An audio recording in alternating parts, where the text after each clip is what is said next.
Bruce Valanche and others don't like to wear masks in airports. COVID-19 is cock-blocking most celebrities. Pizza Inception gives you the best deal ever. Jose Canseco just eats a hamburger like a normal person. David Bowie thinks that a microphone is a cigarette. Leah Remini is talking about Scientology on Kevin Smith's show. And there's nothing they can do about it. People are legitimately hating on Kevin Smith for being an apologist for Scientology. It's really, really difficult to hate someone who is such a skilled and tender writer of subversive and vulnerable humor. Haters gonna hate. According to many of the news sites and social media, the Wall Street Journal ran the article on Wednesday without contact with the full issue, and Facebook verified the claim. Twitter said the fake news story was fake, with some follow-up comments said that to say a person died during a virus outbreak would be a dramatic claim requiring verification, a common practice on Twitter. It shows Obama arriving for an address by the motorcaded entry is seen in this diagram from the Pool Report. The Pool Report was published late Tuesday. People in the crowd see him and say something or have a question to say. Then they see his motorcaded arrival and shout encouragement back at him as he moves through the doors, people with him, aides behind him and the motorcade entrance. First we had TikTok. I'm all about the food. You can't go wrong with chicken. I'm a fan of robotics. We need more engineers on this planet if we want to turn ourselves into a dangerous, aggressive society. I can hear a pin drop when your partner swipes their finger on their phone while talking to you. You'll never flip a window with a window cleaner. A clean home is a clean life. Helping raise awareness to this, I don't know, is my thing. Because I'm kind of a nerd, I'm kind of an open-minded kind of person. I'm extremely willing to do things that people wouldn't necessarily expect. I think what you need to look for is people you trust, people you know who will talk to you and can be trusted. And that all requires friends, family, and a community. I feel very privileged to have this amazing opportunity that I was given, that I'm going to actually build something that will benefit this economy, and I feel very fortunate to be in it.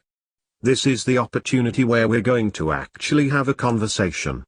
In the book, you talk about the CEO, and I think that's an interesting role to play for our generation.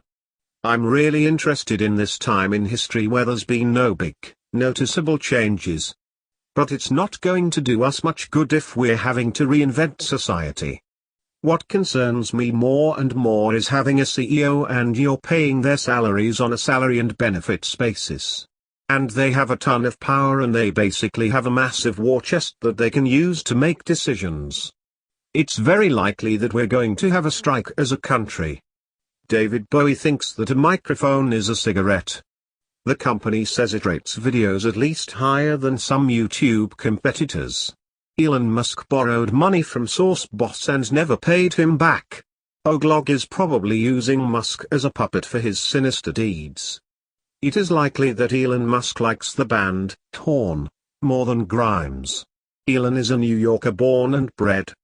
His father drove trucks to support his single mother. I feel that big billionaire energy may be bubbling up everywhere, in the people, the corporations, the media, the government, even the customer service person at Walgreens who was one of the most hardworking, genuine people I've ever met. Elon Musk has had a rough start with everything he's done for humankind. The world is responding positively in mass numbers. Snoop has talked too many times about R. Kelly. Neo is getting scared by Gaga. You can't argue with the Pied Piper. Lady Gaga is literally a lady that is doing nothing to prevent David Bowie from performing and never paid him back.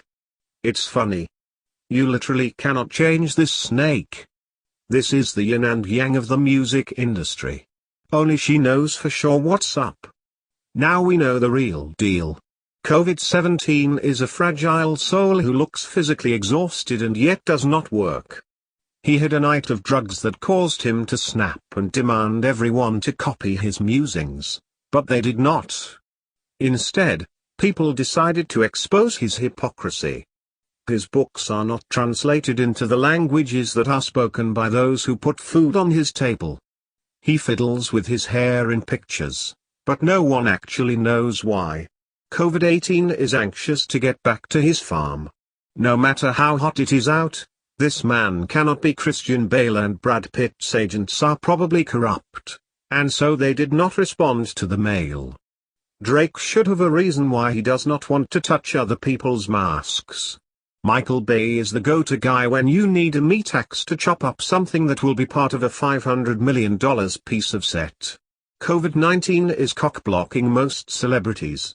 COVID-20 The last half Starship Troopers and any utopian social justice flick is like cocaine and lies to the imagination. There's a very brief moment of lightness at the end of every utopian social justice flick, and that's when the audience realizes that a utopian social justice movie is only meant to distract you from the oppression that you are supposed to know, somehow, at all times. COVID-21 A billion years. The fact that the Geminis are up all night doing drugs, talking shit and waxing. It is even possible the bullish run could be coming to an end. But not for long.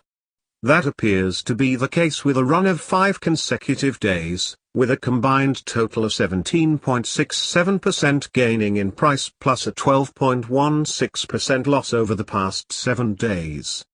The price is now up more than 27% in the past 11 days alone.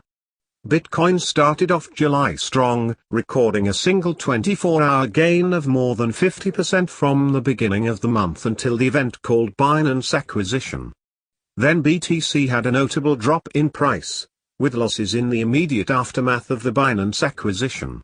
That event, which itself might be considered a double-edged sword, at the very least seemed to breathe life into some of the broader narratives around BTC. While the price dump following the Bitfinex acquisition is hard to ignore. Many, including a prominent Bitcoin whale Peter Schiff, just dump BTC on their fears of a new big bull cycle. However, it may just be the shorts in on those losses. A run of consecutive green candles has led many to believe that Bitcoin was looking overbought, and the latest strong price rally could be taking it back over the tipping point at which many market analysts have said BTC would lose its upward momentum. The most recent all-time high would be a notable exception, but it certainly paints a picture that Bitcoin had entered the new price high conversation for the first time. A new price high doesn't mean Bitcoin is necessarily entering a new bull market. It simply means the market has moved past the overbought level and may be starting a new upward trend. So far in 2020, Bitcoin is up nearly 35%. With that growth, long-term holders and even retail investors alike still have a little more time before Bitcoin pulls away from the current price trend. The beauty was how they used art to address the true spirit of our school. Elizabeth Fisher, who taught in the academy, told CNN. See also, how Silicon Valley's blockchain focus impacts gas prices. Fidelity Digital Assets. It's not just the classroom that's attracting students these days. In the real world, schools are using 3D printing and virtual reality technologies to train teachers to teach the next best thing to their kids. Our news desk reported last week about the California Department of Education, which this week also is turning to 3D printing for teachers. Through immersive training, we'll train teachers to design for this ever-changing classroom. Jean-Philippe Courtin, principal of the Central School of Social Work and substitute teacher with the school's virtual School of Arts and Sciences, told us while we were there.